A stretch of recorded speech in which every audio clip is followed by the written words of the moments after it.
Assalamualaikum warahmatullahi wabarakatuh. Di sini kami dari kelompok 8 akan mempresentasikan sebuah topik mengenai branding dan packing. Tujuan dari presentasi kali ini supaya kita bisa mengetahui definisi apa itu UMKM, macam-macam produk dari UMKM hingga penjelasan mengenai packing dan branding. Kami kelompok 8 beranggotakan Nur Aini Hidayatullah, Resanli Ukap Stanley, Titin Wandari, saya sendiri Kusna Nurlaili, dan Erica Dea Ayu Permadani. Selanjutnya, materi yang akan kami bahas adalah 1. Definisi UMKM dan pentingnya UMKM yang akan dijelaskan oleh saya sendiri. 2. Macam-macam produk dari UMKM yang akan dijelaskan oleh Resanli. 3. Penjelasan mengenai branding pada UMKM yang akan dijelaskan oleh Erica. 4. Penjelasan mengenai branding transformasi yang akan dijelaskan oleh Nur Aini. Dan yang terakhir adalah penjelasan mengenai packing yang melindungi dijelaskan oleh Titin Wandari. Baik, materi pertama mengenai definisi UMKM dan pentingnya UMKM. UMKM adalah singkatan dari usaha mikro kecil dan menengah. Dari sudut pandang pelaku usaha, UMKM bisa dideskripsikan sebagai bisnis yang dijalankan individu, rumah tangga, atau badan usaha ukuran kecil. Akan tetapi, beberapa ahli ekonomi menggunakan istilah berbeda untuk mendefinisikannya. Prof. Ina Primiana mendeskripsikan UMKM sebagai aktivitas usaha skala kecil yang mendukung pergerakan pembangunan serta perekonomian Indonesia.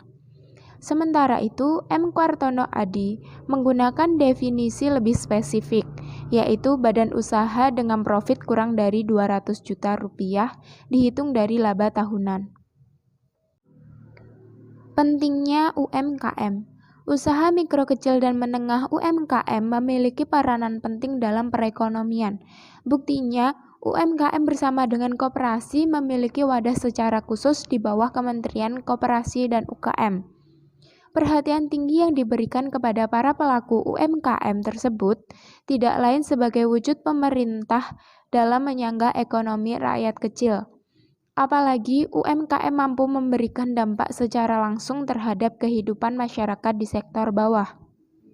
Setidaknya ada 3 peran UMKM yang sangat penting dalam kehidupan masyarakat kecil. 3 peranan tersebut adalah 1. Sarana mengentaskan masyarakat dari jurang kemiskinan. 2. Sarana untuk meratakan tingkat perekonomian rakyat kecil. 3. Memberikan pemasukan devisa bagi negara. Berdasarkan produknya, UMKM dibagi menjadi beberapa macam, yaitu 1. Usaha kuliner. Inilah usaha yang tidak akan hilang sampai kapanpun. Makanan adalah kebutuhan pokok bagi manusia dan akan selalu dibeli secara rutin. Usaha kuliner dengan omset dan modal tertentu sesuai yang sudah ditetapkan oleh undang-undang dapat dikategorikan sebagai UMKM. 2. Usaha fashion. Ini juga merupakan usaha yang banyak dilakukan dalam ranah UMKM. Usaha fashion meliputi pakaian, sepatu, dan aksesori. Usaha ini punya pangsa pasar besar, terutama wanita dan anak-anak. 3. Usaha bidang teknologi.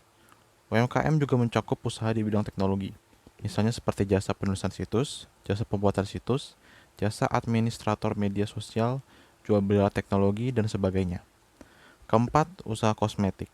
Produk kosmetik juga memiliki pangsa pasar yang besar, apalagi produk kosmetik bisa habis dalam waktu yang cepat. Namun untuk menjalankan produk ini, Anda harus sedikit berhati-hati karena tak semua kosmetik cocok dengan kulit seseorang. 5. Usaha bidang otomotif. Usaha seperti jual beli kendaraan, suku cadang kendaraan, dan bengkel juga bisa dikategorikan sebagai UMKM otomotif.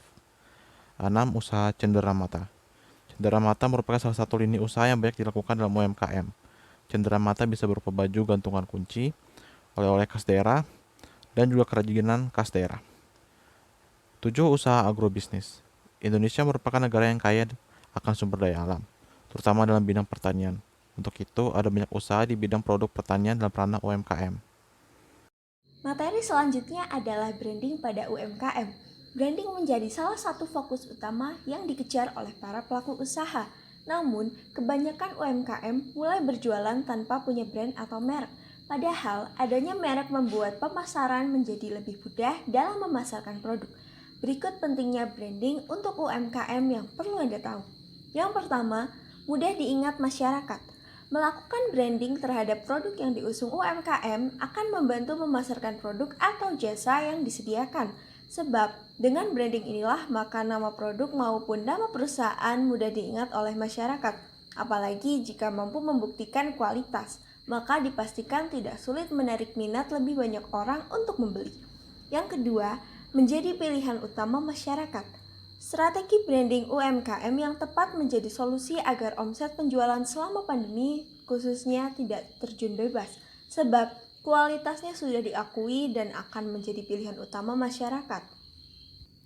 Yang ketiga, menstabilkan dan meningkatkan penjualan. Kepercayaan publik yang sudah berhasil didapatkan akan menstabilkan atau bahkan meningkatkan angka penjualan. Kondisi pandemi pun bisa dilalui dengan lebih mudah tanpa cemas omset menurun tajam. Sebab masyarakat sudah yakin produk dan jasa Anda bagus.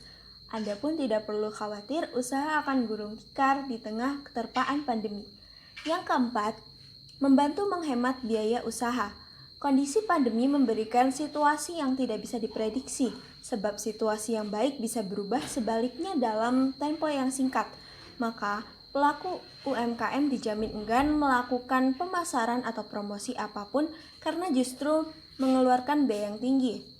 Padahal, belum bisa dipastikan apakah kegiatan promosi ini mendatangkan profit. Namun, dengan menerapkan strategi branding UMKM yang tepat di tengah pandemi, maka akan lebih mudah mendapat simpati dan minat publik, sehingga kedepannya tidak harus menggunakan atau melakukan pemasaran lagi. Sebab sudah sukses menanamkan sugesti kepada masyarakat bahwa brand Anda adalah yang terbaik dan yang wajib dipilih. Yang kelima, punya banyak konsumen loyal. Punya konsumen yang loyal merupakan aset berharga di tengah masa sulit seperti sekarang ini. Sebab tanpa perlu melakukan promosi seperti banting harga dan cuci gudang, transaksi penjualan cenderung stabil. Pelanggan atau konsumen setia lebih mudah didapatkan dengan melakukan branding. D. Jelaskan branding transformasi. Sebuah perusahaan dapat melakukan branding transformation ketika mereka ingin membuat perusahaannya terlihat lebih baru atau bahkan untuk menumbuhkan brand mereka. Berikut beberapa tujuan branding transformation. Yang pertama, memperluas pasar. Yang kedua, mengeluarkan produk baru. Yang ketiga, menjalankan perusahaan baru. Dan yang keempat, menjangkau atau menarik lebih banyak pelanggan. Perusahaan yang ingin melakukan branding transformation harus fokus dan siap dengan perencanaan yang matang, dan pastinya juga harus fokus untuk menentukan faktor apa saja yang akan membuat branding transformation mereka berhasil, dapat memuaskan kebutuhan dan juga keinginan pelanggan.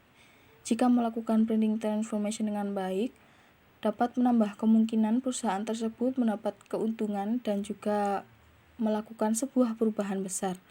Contohnya, menarik lebih banyak pelanggan dari sebelumnya. Melakukan branding transformation memang terlihat seperti penuh ketidakpastian dan mengkhawatirkan. Sebuah produk memang mustahil berubah dalam satu malam dan perlu mengorbankan banyak waktu untuk menerapkan setiap ide yang telah dirancang. Namun jika dijalankan dengan benar, branding transformation akan memiliki dampak positif yang besar bagi sebuah perusahaan. Berikut merupakan beberapa kunci keberhasilan brand transformation. Yang pertama, keyakinan. Seorang pemimpin perusahaan harus yakin bahwa mereka mampu melakukan perubahan. Yang kedua, stamina. Melakukan brand transformation membutuhkan banyak kesabaran dan juga kemauan untuk membuat sebuah perubahan. Semua anggota perusahaan harus konsisten dan membangun semangat satu sama lain agar tujuan awal mereka tercapai. Yang ketiga, kejujuran. Untuk mendapatkan hasil yang maksimal dari proses brand transformation, seluruh anggota perusahaan harus berperilaku terbuka dan jujur satu sama lain. Karena kesuksesan sebuah brand transformation bergantung pada keterbukaan dan juga kepercayaan, ditambah dengan ketabahan dan juga ketekunan seluruh anggota perusahaan. Kemasan produk atau packaging. Kemasan memiliki peran penting pada sebuah produk yang hendak dijual.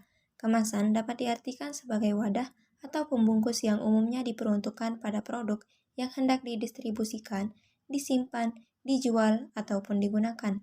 Adapun fungsi dari kemasan atau packaging diantaranya, yang pertama fungsi protektif.